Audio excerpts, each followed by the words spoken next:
Շնորհակալություն, սիրելի քաղաքացիներ, ուզում եմ ասել, որ այս համաձայնագիրը այն մասին է, որ Հայաստանի Հանրապետությունը ներգրավում է 250 միլիոն ԱՄՆ դոլար գումարի չափով վարկ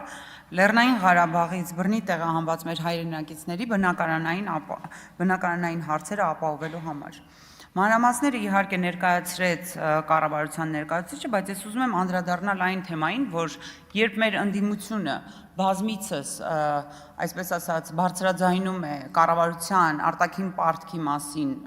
իր մտահոգությունները, ընդդիմությունը մոռանում է, թե ինչի համար են վերցնում այս գումարները, ինչի համար է վերցնում Հայաստանի Հանրապետությունը։ Այս պահին, քանի որ քննարկում ենք այս հարցը, ուզում եմ, որպեսզի բոլորիս հիշողություններում ֆիքսվեն բոլոր այն դեպքերը,